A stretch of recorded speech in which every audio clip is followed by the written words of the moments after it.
Hello बच्चों, कैसे हो आप लोग। आज हम लोग स्टार्ट करने वाले हैं ह्यूमन आई। और ह्यूमन आई में हम लोग पढ़ने वाले हैं कि हमारी आंखों की बनावट कैसी होती है और क्या क्या फंक्शन है। फिर हम लोग बात करेंगे कुछ नेचुरल फेनोमिना की और उसके बाद हम लोग करेंगे क्वेश्चन आंसर्स में आपको यहाँ पे मैं क्वेश्चन आंसर आपको करवाऊंगा नहीं। यहाँ पे हमारा काम रहेगा कि मैंने आपको एक थ्योरी बहुत डिटेल में पढ़ा दिया। अब आपको क्या करना है कि आप उन्हीं थ्योरी के बेसिस पे पास्ट ईयर के क्वेश्चन को उठाइए, डाउनलोड कर लीजिए, हम लिंक वहाँ पे दिया रहेगा, उसे डाउनलोड करके आप वहाँ से सॉल्व कर सकते हो। सॉल्व करने के बाद आपको हर क्वेश्चन का आंसर आपको अब पता होगा। ओके, तो चलिए स्टार्ट करते हैं। टॉपिक कवर करने वाले हैं कि पावर ऑफ लेंस क्या होता है, दूसरा है कि ह्यूमन आइज का जो डिस्क्रिप्शन है वो हम लोग देखेंगे, डिफरेंट फंक्शंस हम लोग देखने वाले हैं यहाँ पे। उसके बाद हम लोग देखने वाले हैं कि डिफेक्ट्स इन ह्यूमन आइज, कि ह्यूमन आइज के क्या क्या डिफेक्ट होते हैं और उसको हम कैसे करेक्ट कर सकते हैं, इससे रिलेटेड भी हम लोग बात करने वाले हैं। उसके बाद होगा हमारा कि uses of convex lens and concave lens, दोनों के यूजेज हम लोग देखेंगे। और वीडियो के आखिरी में हम लोग इस टॉपिक से रिलेटेड बोर्ड में क्या क्या पूछे हुए क्वेश्चंस हैं इस पे भी हम लोग डिस्कस करने वाले हैं। तो इस लेक्चर को कंप्लीट देखेंगे तो आपको ये सारी चीजें आपको वहां पे मिल जाएंगी। तो चलिए स्टार्ट करते हैं। तो देखिए हम लोग क्या देख रहे हैं कि पावर ऑफ लेंस क्या होता है। तो पहले पावर ऑफ लेंस को समझते हैं कि पावर ऑफ लेंस में क्या होता है कि द कन्वर्जिंग और डाइवर्जिंग कैपेसिटी, है ना। तो अगर मैं यहाँ पे कन्वर्जिंग लेंस बना दूं, ठीक है, और मैं एक बनाता हूँ लाइक ये, हमने दो लेंस यहाँ पे बना लिए, एक पतला बनाया एक मोटा बनाया। अब देखो क्या हो रहा है कि अगर रे ऐसे आएगा, बहुत सारे रे ऐसे आए और इसको यहीं पे समेट के यहाँ पे ले आया उन्होंने, देख रहे हो कितना ज़्यादा कन्वर्ज किया है, बिल्कुल यहाँ पे ले आया है, एकदम नज़दीक में लाया है। और ये जो जहाँ पे मिलता है उसको हम बोलते हैं फोकस, और आपको पता है कि ये जो दूरी होती है इसको हम बोलते हैं फोकल लेंथ। ओके, तो मैंने मान लिया कि ये f1 है। यहाँ पे भी मैंने बनाया, कैसे बनाया तो देखो ऐसा, और इस बार कन्वर्जन कहाँ हुआ, थोड़ा दूर पे हुआ है, यहाँ पे फोकस है, and this is f2। Okay, तो यहाँ पे भी इस तरीके से मैंने लिया और ये कहाँ पे कन्वर्ज हुए, यहाँ पे। मुझे बताओ कि ज़्यादा कन्वर्ज कौन किया है, ज़्यादा कन्वर्ज कौन किया है। ऑब्वियसली ये वाला किया है, बिल्कुल नज़दीक में लाके रख दिया है, और ये क्या कर रहा है, थोड़ा सा दूर है। तो मैं बोलूँ कि इसकी कन्वर्जिंग पावर ज़्यादा है। हाँ, इसकी कन्वर्जिंग पावर क्या है, ज़्यादा है। फोकल लेंथ क्या है, छोटा है, तो फोकल लेंथ छोटा, कन्वर्जिंग पावर ज़्यादा। तो क्या आपको समझ में आ रही है यहाँ से कि power is inversely proportional to 1/f। समझ में आ रहा है। देखो एक क्वांटिटी बढ़ रही है, ये जैसे छोटा हुआ तो पावर आपने बोला कि ज़्यादा, ये बड़ा हो गया तो पावर छोटा, एक चीज़ बड़ा तो एक चीज़ छोटा। और ऐसी चीज़ को हम क्या बोलते हैं कि इनवर्सली प्रोपोर्शनल। कोई दिक्कत नहीं है इस बात में। अच्छा, अगर हमने प्रोपोर्शनलिटी के साइन को यहाँ पे हटाया तो आपके पास क्या आता है कि 1/f, और k की वैल्यू चूंकि यहाँ पे 1 ली गई है तो आपने क्या बोला कि power is equal to 1/f। अब चूंकि इस चीज़ को हम स्टैंडर्ड रखना चाहते थे, जैसे कोई फोकल लेंथ को सेंटीमीटर में ना ले ले, कोई मीटर में ना ले ले, तो उसके लिए हमने क्या कर दिया, यहाँ पे हमने बोल दिया कि इन मीटर। फोकल लेंथ आपको मीटर में रखना है, और इस तरीके का जो रेसिप्रोकल उसका होगा उसी को हम क्या बोलते हैं, पावर बोलते हैं। तो हम यहाँ पे लिख देते हैं एक सेकेंड डेफिनेशन जो कि मैथमेटिक्स की तरफ से आएगा कि द रेसिप्रोकल ऑफ, तो हमने यहाँ पे क्या लिखा है कि the reciprocal of focal length, focal length का रेसिप्रोकल जो होगा वही क्या कहलाएगा, लेकिन फोकल लेंथ कैसे होनी चाहिए, मीटर में होनी चाहिए, is called power of lens. तो पावर के बारे में हमको जानकारी यहाँ पे मिल चुकी है, तो आप यहाँ तक कॉपी कर लें, फिर हम लोग देखते हैं next part. Combination of lenses, lens का कॉम्बिनेशन हम लोग को कर देना है। तो मान लो हमने यहाँ पे एक लेंस लिया कॉन्वेक्स लेंस, और इसके साथ हमने क्या किया, हमने एक और यहाँ पे कॉन्वेक्स लेंस ले लिया। बोलता है कि इसका पावर जो था, अच्छा पावर का यूनिट मैंने आपको नहीं बताया, तो चलो पावर का यूनिट भी हम लोग देख लेते हैं। पावर का यूनिट होता है डायोप्टर, ठीक है, और इसको हम डिनोट करते हैं कैपिटल D से। और एक बात समझिए कि आपने पढ़ा कि power is equal to 1/f होता है। अगर फोकल लेंथ निगेटिव है तो पावर भी निगेटिव हो जाएगा। तो हम यहाँ लिख देते हैं कि if f is negative, power is also negative, ठीक है। और निगेटिव किसका होता है बताओ, ये होता है कॉन्वेक्स का। कॉन्वेक्स लेंस का पावर क्या होता है, निगेटिव होता है। और यहाँ पे हम लोग क्या बोलेंगे कि if focal length is positive then power भी क्या हो जाएगा, पॉजिटिव। और ऐसा किस में होता है, कॉनकेव में होता है। ओके, तो इन बातों को ना आपको थोड़ा सा ध्यान रखना है और फिर हम लोग आएंगे इस पार्ट पे। तो हमने बोला देखो इसका पावर था 2 डायोप्टर -2 डायोप्टर और इसका पावर है -3 डायोप्टर, तो पावर कितना हो जाएगा? तो आपने बोला कि -2 प्लस -3, आंसर इज -5 डायोप्टर। तो हमने यहाँ से क्या किया ना, एक जनरल फॉर्मूला बना लिया कि पावर इज इक्वल टू क्या होगा, power of first lens, power of second lens, 3, 4 जितना आपने यहाँ पे कंबाइन किया है। बोलिए ये बात समझ में आ गई आपको कि पावर कैसे कंबाइन होते हैं? तो भैया पावर जो है कंबाइन कैसे होते हैं, सीधा ऐड हो जाते हैं। लेकिन कभी कभी आपसे पूछ लेगा कि फोकल लेंथ दिया हुआ है, जैसे इसी सवाल में मैं आपसे पूछ लिया होता कि इसका फोकल लेंथ है -15 सेंटीमीटर और इसका फोकल लेंथ है -20 सेंटीमीटर, तो बताओ ये जो रिजल्टेंट है इसका फोकल लेंथ कितना दूर होगा? तो यहाँ पे आप क्या करोगे, focal length is not equal to -15 plus -20। ध्यान देना यहाँ पे मैं लिख रहा हूँ नॉट इक्वल टू, ऐसा नहीं करना है आपको तो बस पावर के बारे में पता है। तो आपने बोला कि ठीक है अगर हमको फोकल लेंथ दिए हो तो हम इसका पावर निकालेंगे, तो पावर 1 कितना हो जाएगा, 1/15 सेंटीमीटर था तो आपने मीटर में कन्वर्ट कर लिया, प्लस इसका पावर कितना हो जाएगा, इसका पावर हो जाएगा 0.20 और पावर मतलब रिजल्टेंट पावर मतलब क्या होता है 1 फोकल लेंथ। तो यहाँ से आपको फोकल लेंथ कैलकुलेट करना होगा, आपको पता है कैसे कैलकुलेट करते हैं। समझ में आ गई आपको ये बात? तो इसमें गलती नहीं करना है कॉम्बिनेशन ऑफ लेंसेज में। एक और चीज़ समझिए कि क्या दो लेंस को कंबाइन कर देने से क्या वो लेंस वाला बिहेवियर उसका खत्म हो सकता है? हाँ, खत्म हो सकता है। कैसे? तो अगर मैंने मान लो ले लिया ये हमारा लेंस है और हमने ले लिया एक लेंस ऐसा, ठीक है, इसकी पावर थी -2 डायोप्टर, इसकी थी +2 डायोप्टर। दिख रहा है ना आपको, ये एक लेंस है कौन सा, कॉन्वेक्स, और ये वाला कौन सा है, कॉनकेव। तो इसका रिजल्टेंट पावर कितना हो गया, 0 हो गया कि नहीं? और रिजल्टेंट पावर 0 हो गया, इसका मतलब क्या हो गया, कोई कन्वर्जिंग नेचर ही नहीं है इसका, डाइवर्जिंग नेचर भी नहीं है, और जिसका कन्वर्जिंग और डाइवर्जिंग कुछ है ही नहीं वो लेंस रहा ही नहीं। ओके, तो ऐसे छोटे छोटे सवाल अगर आपसे बनते हैं वहाँ पे तो आपको ये सब चीज़ें सॉल्व कर देनी है। कॉम्बिनेशन ऑफ लेंस हो गया, इस पे एक न्यूमेरिकल करते हैं फिर आगे बढ़ते हैं। देखो अब आपसे क्वेश्चन क्या बोला हुआ है कि an object is placed at a distance of 20 centimetre, ठीक है, तो ऑब्जेक्ट की जो दूरी है वो कितनी है 20, और आपको पता है कि ये हमको प्लस में लेना है कि माइनस में, माइनस में। ऑब्जेक्ट डिस्टेंस हमेशा आपको क्या रखना है, माइनस में। क्यों? क्योंकि ऑब्जेक्ट हम इधर रखते हैं और इमेज उधर या इधर कहीं भी बनता होगा। ओके, कॉन्वेक्स लेंस है हमारे पास, ठीक है, और जिसका इमेज कैसा फॉर्म हुआ है, इमेज फॉर्म हुआ है 40 सेंटीमीटर पे। अब बोला है कि इन्वर्टेड है, तो आपको पता है ना ये वर्ड कि रियल के साथ, रियल और इन्वर्टेड दोनों साथ में आते हैं, मतलब रियल इमेज है, रियल इमेज किधर बनता है, उधर, तो उधर है तो क्या होगा, पॉजिटिव। तो आपको फोकल लेंथ यहाँ पे पहले कैलकुलेट करना होगा। क्यों कैलकुलेट करना है फोकल लेंथ? क्योंकि पावर कैलकुलेट करने के लिए आपको फोकल लेंथ का होना जरूरी है। तो हम लोग यहाँ पे फोकल लेंथ यहाँ पे कैलकुलेट कर रहे हैं। फॉर्मूला कौन सा है, लेंस वाला फॉर्मूला हम लोग यूज कर रहे हैं, 1/v - 1/u is equal to 1/f। 1/v होता है 40, u कितना है -20 एंड यहाँ पे है 1/f। यहाँ पे आ जाएगा 40, यहाँ पे आएगा 1 और यहाँ पे प्लस हो जाएगा, माइनस माइनस प्लस होता है, और यहाँ पे आएगा 2। Answer is focal length is equal to हो जाएगा 40/3। आ गया समझ में, 40/3, लेकिन ये किस में आया है, सेंटीमीटर में आया है। ओके, पावर कैलकुलेट करनी है तो पावर इज इक्वल टू क्या होता है 1/f, और f कितना है 40/3, लेकिन 40/3 किस में है, सेंटीमीटर में है। तो सेंटीमीटर में तो आप पहले इसको मीटर में कन्वर्ट करना चाहोगे। मीटर में कैसे कन्वर्ट होगा, जब नीचे आप 100 से डिवाइड कर दें। ओके, ये आपका तरीका है। ये आ जाएगा 2, यहाँ पे आ जाएगा 5। आंसर इज 15/2, जो कि कितना होता है, जो कि होता है 7.5 डायोप्टर। क्या आ गया ये, पावर। पावर देखिए कैसा आया है। अच्छा, फोकल लेंथ यहाँ पे एक बार ध्यान देना होगा कि फोकल लेंथ कैसा है, पॉजिटिव। बिल्कुल, हमने वहाँ पे बताया था कि फोकल लेंथ कैसा होगा, पॉजिटिव। पावर भी कैसा आएगा, पॉजिटिव। ओके, तो अब हमारा टॉपिक है ह्यूमन आई। अब देखो ह्यूमन आई जो है ना, उसका हम लोग को किस तरीके से एक्सप्लेन करना होता है। तो पहले आपको लिखना होता है कंस्ट्रक्शन, फिर कुछ इंपॉर्टेंट पार्ट्स है जो क्या क्या फंक्शन करते हैं उसको आपको बताना होता है। किसी पर्टिकुलर पार्ट को दे देंगे, बोलेंगे कि इसका फंक्शन बता दो। तो हम लोग यहाँ पे पूरी चीज़ें एक साथ डिस्कस करने वाले हैं। तो चलिए स्टार्ट करते हैं।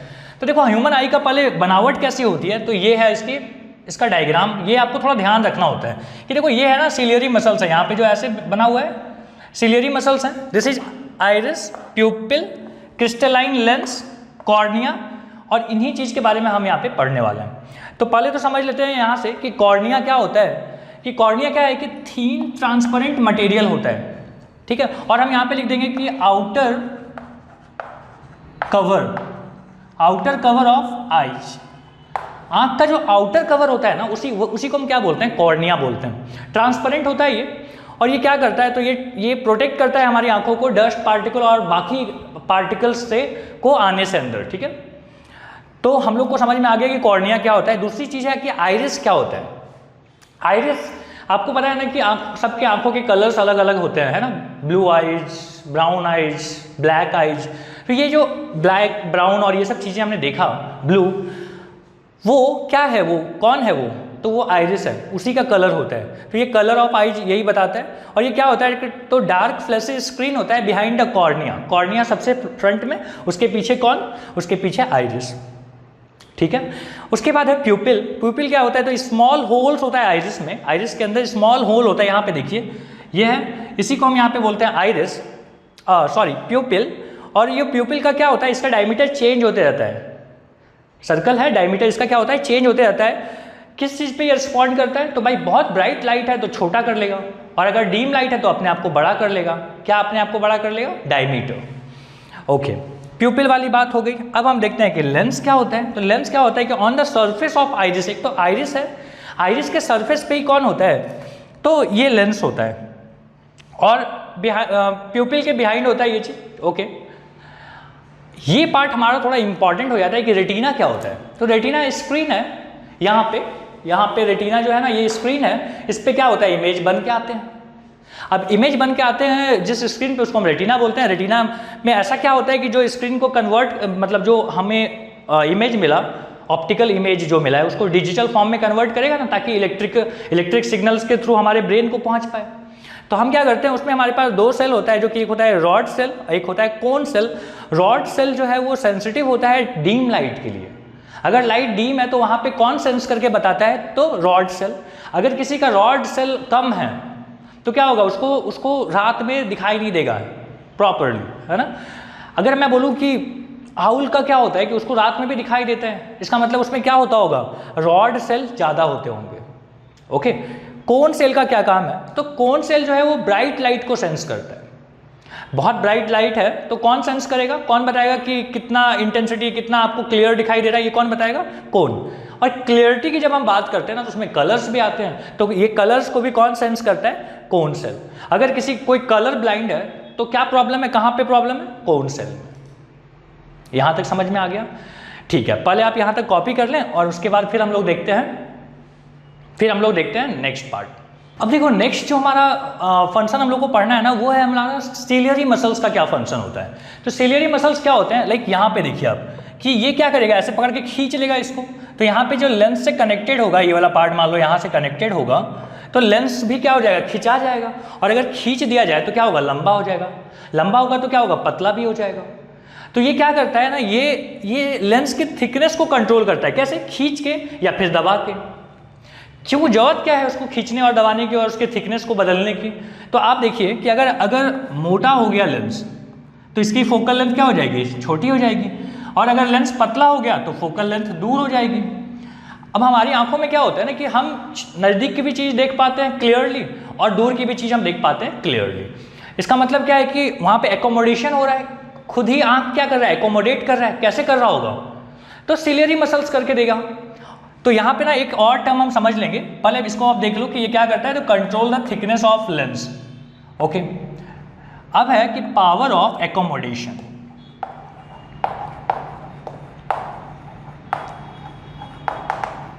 पावर ऑफ एकोमोडेशन क्या होता है कि द एबिलिटी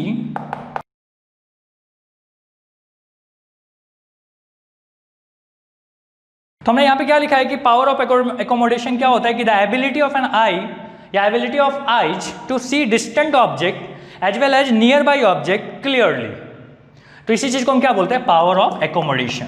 आपने देखा है ना कि अगर आपने DSLR देखा होगा तो उसमें क्या होता है कि आप ऐसे ऐसे उसको घुमाते हो, क्या करते हो, घुमा के फोकल लेंथ एडजस्ट करते हो, ताकि जिस चीज़ को आपको देखना है, जिस चीज़ को आपको फोटो शूट करना है, उसको आप फोकस पे रख पाओ, है ना। तो लेकिन हमारी आंखों में ऐसा कोई मैकेनिज्म नहीं होता जिसमें आप लाइक ऐसे ऐसे घुमाओगे और आप दूर की चीज़ें देखोगे, फिर आपको नज़दीक की चीज़ें देखनी है, फिर आप उल्टा घुमाओगे, ऐसा कुछ नहीं होता है ना। हमारा ब्रेन खुद ही कंट्रोल कर लेता है। ब्रेन किसको सिग्नल देता होगा? सिलियरी मसल्स को। और सिलियरी मसल क्या करता होगा? दूर की चीज़ देखनी है तो खींच देता होगा लेंस को। लेंस अगर खींच गया मतलब पतला हो गया तो फोकल लेंथ इसकी बढ़ गई, जिस चीज़ को आप देखना चाहते थे उसको फोकस पे रखना चाहते हैं। ये चीज़ है आपके पास। पावर ऑफ एकोमोडेशन आपको समझ में आ गया? ओके, तो यहाँ तक कॉपी करें और फिर देखते हैं हम लोग नेक्स्ट पार्ट। अब हम लोग देख रहे हैं कि डिफेक्ट्स ऑफ ह्यूमन आइज। तो देखो ह्यूमन आई का जो पहला डिफेक्ट है ना, वो हम लोग यहाँ पे लिस्ट कर रखा है हमने कि ये होता है मायोपिया। अब मायोपिया में क्या होता है, इसका दूसरा नाम जो होता है वो है नियर साइटनेस। मतलब क्या हो गया कि नज़दीक की चीज़ हमको यहाँ पे दिखेगी। इसके नेम में कंफ्यूजन नहीं होना चाहिए आपको कि जैसे हम लोग डिफेक्ट की बात कर रहे हैं तो जो हमने लिस्ट किया है वो इसका डिफेक्ट होना चाहिए था, बट ऐसा नहीं होता है। क्या होता है, जो यहाँ पे लिखा हुआ है वो आपको इसका ठीक है, मतलब शॉर्ट साइटनेस मतलब नज़दीक की नज़र इसकी ठीक है। तो क्या हो रहा है, नज़दीक का ये ऑब्जेक्ट था, इसको प्रॉपर्ली यहाँ पे दिखाई दिया, यहाँ पे रेटिना था, रेटिना पे आके इमेज देखो बन रहा है। बट जैसे ये दूर की चीज़ें देखना चाहता है, यहाँ पे ऑब्जेक्ट है, तो क्या हो रहा है कि इसका इमेज रेटिना पे नहीं बन रहा है, कहीं और ही बन जा रहा है, बीच में कहीं पे बन जा रहा है ना, बीच में कहीं पे क्या हो रहा है, बन जा रहा है। हम चाहते थे कि यहाँ पे कोई आए जो इसको ऐसे दूर कर दे, क्या कर दे, इसको दूर कर दे, ये यहाँ आ जाता, ये यहाँ आ जाता, तो क्या होता, ये इधर आके बन जाता। अब आपको बताओ कि दूर करना, डाइवर्ज करना, ऐसा कौन लेंस है जो डाइवर्ज कर सकता है? तो डाइवर्जिंग लेंस, कौन सा डाइवर्जिंग लेंस है? कॉनकेव। तो कॉनकेव हमने यूज किया और ये क्या हो गया, यहाँ पे रे थोड़ा सा डेविएट हो गया और डेविएट होकर दूर चला गया और दूर से फिर यहाँ पे आके क्या हो रहा है कि रेटिना पे आके मिल जा रहा है। तो इस तरीके से हमने यहाँ पे क्या कर लिया, इसको करेक्ट कर लिया। ये है जो इसको ठीक दिखता है, ये है जो इसको नहीं ठीक दिखता है, ये है जो इसको करेक्ट करके दिया है। तो कौन सा लेंस हम यूज करते हैं यहाँ पे? मायोपिया अगर है किसी पर्सन को तो कौन सा? कॉनकेव। तो मैं यहाँ लिख देता हूँ कॉनकेव लेंस। ओके, तो आपको शॉर्ट साइटनेस वाली बात आपको समझ में आ गई है जिसका नाम है मायोपिया। यहाँ तक कॉपी कर ले, फिर हम लोग देखते हैं नेक्स्ट वाला पार्ट। नेक्स्ट जो हमारा यहाँ पे डिफेक्ट है ना, वो है हाइपरमेट्रोपिया। अब देखिए हाइपरमेट्रोपिया में क्या होता है कि ये होता है लॉन्ग साइटनेस। अब मैंने आपको बताया था कि नाम में कंफ्यूजन नहीं होना चाहिए। लॉन्ग बोला है तो दूर की चीज़ इसको दिखाई देगी। ओके, तो यहाँ पे क्या हुआ कि रे इस तरीके से आए और यहाँ पे क्या हो रहा है, रेटिना पे फॉर्म हो रहा है, कोई दिक्कत नहीं है यहाँ पे। बट प्रॉब्लम कहाँ पे, जब आपको नज़दीक वाली चीज़ देखनी है, तो नज़दीक वाला जब चीज़ ये देख रहा था तो रेटिना के बाहर जाके उसका इमेज बन रहा था और ये थी हमारी प्रॉब्लम। हमने क्या सोचा यहाँ पे कि क्यों ना इस रे को, जो यहाँ पे रे आ रहा है, इसको अगर हम दबा दें तो क्या हो जाएगा, ये इधर से कहीं से फॉर्म कर सकता है। तो हमने यहाँ पे ये चीज़ किया हुआ है कि हमने एक लेंस यूज किया। कौन सा लेंस है? कॉन्वेक्स। कॉन्वेक्स का नेचर ही क्या होता है कि दबा देना, मतलब कन्वर्ज कर देना। तो कन्वर्ज यहाँ पे कर दिया और यहाँ पे फाइनली यहाँ पे इमेज इसका रेटिना पे बन जा रहा है। तो ये थी हमारी कि जहाँ पे इसको कोई दिक्कत नहीं है, यहाँ पे जहाँ प्रॉब्लम है, ये है उसका प्रॉब्लम का सॉल्यूशन। तो अगर आपसे यहाँ पे सवाल पूछा जाता है कि इस डिफेक्ट में, मतलब हाइपरमेट्रोपिया में, कौन सा लेंस हमको यूज करना चाहिए, तो आप क्या यूज करेंगे? Convex lens. तो दो टाइप के हमने डिफेक्ट यहाँ पे देख लिया। नेक्स्ट जो यहाँ पे डिफेक्ट है ना, ये है प्रिस्बायोपिया। और प्रिस्बायोपिया में क्या होता है कि एक पर्सन को ना तो दूर की चीज़ें बहुत क्लियरली दिखाई देती हैं और ना तो नज़दीक की चीज़ें बहुत क्लियरली दिखाई देती हैं। जनरली ये जो प्रॉब्लम है ये होता है ओल्ड एज पीपल को, क्योंकि वहाँ पे सिलियरी मसल्स जो है ना वो कमज़ोर हो जाती हैं। और सिलियरी मसल्स अगर कमज़ोर हो जाएगा तो क्या होगा, ना तो ये लेंस को खींच पाएगा बहुत और ना तो ये क्या कर पाएगा, कॉन्ट्रैक्ट कर पाएगा।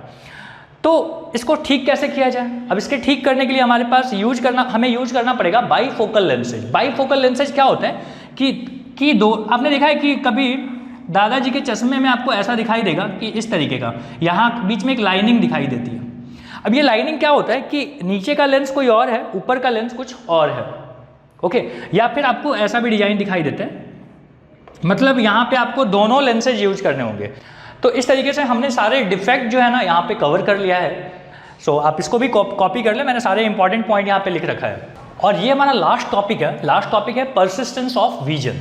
अब देखो परसिस्टेंस ऑफ विजन क्या होता है कि क्या है, चीज़ें हमने यहाँ पे रखा और हमने इसको जस्ट हटा लिया तो भी आपको कुछ देर तक दिखाई देता है। कितना देर तक? 1/16 ऑफ सेकेंड। 1/16 सेकेंड तक ना आपको ये चीज़ हटाने के बाद भी दिखाई देता है। और इस फेनोमिना को हम क्या बोलते हैं? Persistence of vision. तो देखो क्या होता है कि the phenomena when object is still visible even after it's removal is called persistence of vision. अब हम लोग देखने वाले हैं यूजेज ऑफ कॉन्वेक्स लेंस। तो देखो यूजेज यहाँ पे क्या है, हमने यहाँ पे लिस्ट कर रखा है कि सिंपल माइक्रोस्कोप बनाने में, कंपाउंड माइक्रोस्कोप बनाने में, टेलीस्कोप और ऑप्टिकल इंस्ट्रूमेंट्स बनाने में। सिंपल माइक्रोस्कोप जैसा नाम है सिंपल है, तो सिंपल इसका कंस्ट्रक्शन भी होता है कि देखो हमने इमेज फॉर्मेशन देखा था, उसमें लास्ट केस देखा था कि जब आप फोकस और पोल के बीच में ऑब्जेक्ट को रखोगे तो क्या होगा, वो हमको मैग्नीफाइड दिखेगा, थोड़ा सा मैग्नीफाइड दिखेगा, सीधा भी दिखेगा। यही केस को यहाँ पे यूज करके क्या कर लिया गया, सिंपल माइक्रोस्कोप बना गया। यहाँ पर हमारी आंखें हैं और हम इस चीज़ को यहाँ पे बड़ा करके देख पा रहे हैं। ओके, तो सिंपल माइक्रोस्कोप ओवर, डायग्राम यहाँ पे बना लीजिए। सेकेंड जो हमारा डिवाइस है यह है कंपाउंड माइक्रोस्कोप। अब आपको पता है कि माइक्रोस्कोप क्या करता है, तो चीज़ों को बड़ा करके हम लोग को दिखाता है। अब इसका नाम कंपाउंड माइक्रोस्कोप है, तो कंपाउंड मतलब क्या होता है कि लाइक कंपाउंडिंग इफेक्ट हम लोग जानते हैं कि क्या होता है कि जब चीज़ें जोड़ जोड़ के बताई जाती हैं, तो यहाँ पे हम क्या करते हैं कि दो इमेजेस को जोड़ लेते हैं। मतलब यहाँ पे हम लोग देखते हैं कि देखो यहाँ पे ऑब्जेक्ट है, ऑब्जेक्ट का इस लेंस के कारण यहाँ पे इमेज बना, और ये इमेज इस लेंस का क्या हो गया, ऑब्जेक्ट हो गया, और इसका इमेज कहाँ बना, यहाँ पे, और काफ़ी बड़ा बना है। ओके, तो इस चीज़ को हम क्या बोलते हैं कि कंपाउंडिंग इफेक्ट बोलते हैं, और ये कौन करके देता है हमको, कंपाउंड माइक्रोस्कोप करके देता है। तो बहुत डिटेल में आपको जाने की जरूरत नहीं है, डायग्राम्स वगैरह आप ध्यान में रखें, एक दो बार आप प्रैक्टिस कर लें, आपको ये चीज़ें आ जाएंगी। नेक्स्ट जो हमारे पास है यह है टेलीस्कोप। और ये टेलीस्कोप क्या होता है कि ये डिवाइस होता है जो कि हम लोग को बहुत दूर की चीज़ें क्या करता है, हमें यहाँ पे दिखाता है। तो बहुत दूर की चीज़ें कैसे दिखाई देगी, तो देखो ये बहुत दूर से रे चल के आ रहा है, मान लो आप स्टार को देख रहे हो, तो ये क्या हो रहा है कि बहुत दूर से आ रहा है इमेज, और ये कहाँ पे बन रहा है, इस लेंस की वजह से इमेज कहाँ बन रहा है, यहाँ पे। और अच्छा, ये जो लेंस है ना, इसको हम बोलते हैं ऑब्जेक्ट वाला जो लेंस है, और ये क्या हो गया, आईपीस लेंस। ओके, तो आईपीस लेंस के लिए अब ये बन गया ऑब्जेक्ट, और इसका इमेज कहाँ बन रहा है, इसका इमेज बन रहा है इन्फिनिटी पे। क्यों, क्योंकि ये फोकस पे बना है। किसका फोकस है ये है आईपीस का फोकस। तो इसका इमेज कहाँ बन रहा है, इन्फिनिटी पे बन रहा है, और ये काफ़ी क्या होगा, इनलार्ज होगा, बहुत छोटा सा चीज़ हमको बहुत बड़ा दिखाई देगा। किसका काम है ये, टेलीस्कोप का वर्क। तो इन चीज़ों को आप कॉपी करते चलें ताकि आपको याद रहे। रे डायग्राम में एरो बनाना थोड़ा इंपॉर्टेंट होता है, तो चीज़ें आप यहाँ हमारी आंखें हैं। ओके, इसके बाद जो है ना, वो हमको जानना है कि ऑप्टिकल इंस्ट्रूमेंट, बहुत सारे ऑप्टिकल इंस्ट्रूमेंट, कैमरा या और भी चीज़ें, वो किससे बनती हैं, तो वो बनता है हमारा कॉन्वेक्स लेंस से। ओके, तो यूजेज यहाँ पे कंप्लीट होता है। और ये हमारा लास्ट टॉपिक है परसिस्टेंस ऑफ विजन। अब देखो परसिस्टेंस ऑफ विजन क्या होता है कि क्या है, चीज़ें हमने यहाँ पे रखा और हमने इसको जस्ट हटा लिया तो भी आपको कुछ देर तक दिखाई देता है। कितना देर तक, 1/16 ऑफ सेकेंड, 1/16 सेकेंड तक ना आपको ये चीज़ हटाने के बाद भी दिखाई देता है। और इस फेनोमिना को हम क्या बोलते हैं, परसिस्टेंस ऑफ विजन। तो देखो क्या होता है कि the phenomena when object is still visible even after it's removal is called persistence of vision. ये चीज़ हमने कहाँ देखा हुआ होता है, तो देखो आपको पता है कि वीडियो जो फॉर्मेट होता है वो हम लोग लेते हैं 30 फ्रेम पर सेकेंड, है ना। तो 30 फ्रेम पर सेकेंड हमने लिखा हुआ है। इसका मतलब क्या हुआ कि एक सेकेंड में 30 फोटो ऐसे ऐसे स्लाइड हो रहे हैं, और वो क्या बन रहा है, एक सेकेंड का एक वीडियो बन रहा है। ओके, इसी के साथ ये चैप्टर हमारा यहाँ पे कंप्लीट होता है। अब हम लोग देखते हैं यहाँ पे कि इस टॉपिक से रिलेटेड कुछ इंपॉर्टेंट क्वेश्चंस हमारे पास हैं, तो वो हम लोग यहाँ पे लिस्ट कर लेते हैं। तो आपको स्क्रीन पे यहाँ पे दिखाई दे रहा होगा कुछ इंपॉर्टेंट क्वेश्चंस, आप उसको नोट डाउन करें और फिर उसे प्रिपेयर करें।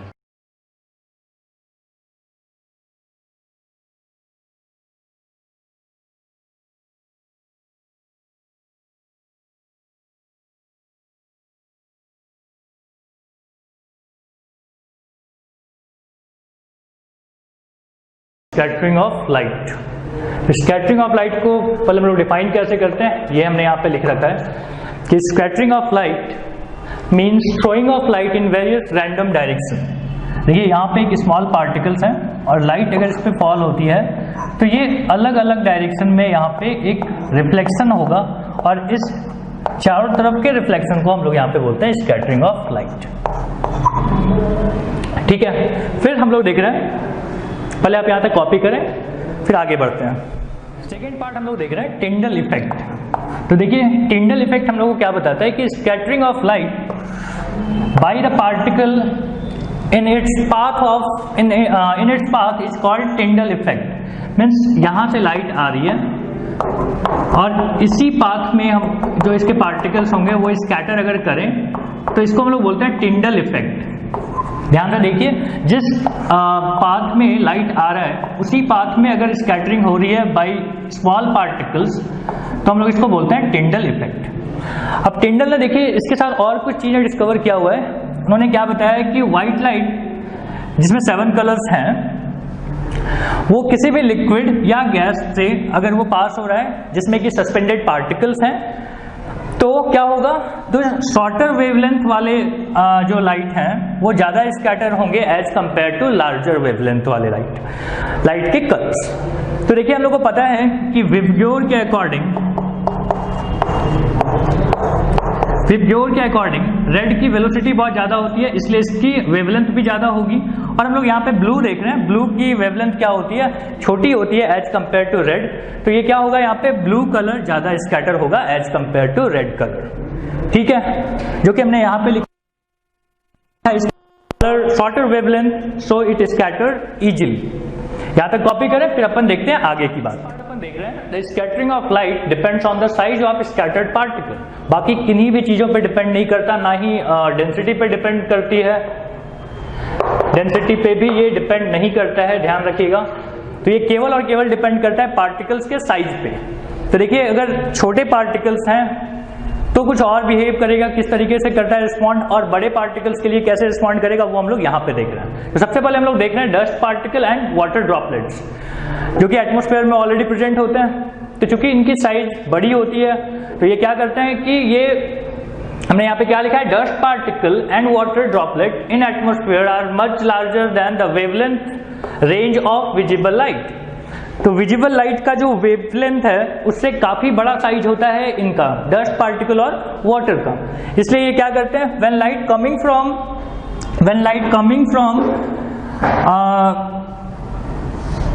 coming from the sun hit these larger particles, it get reflected and scattered differently in different direction.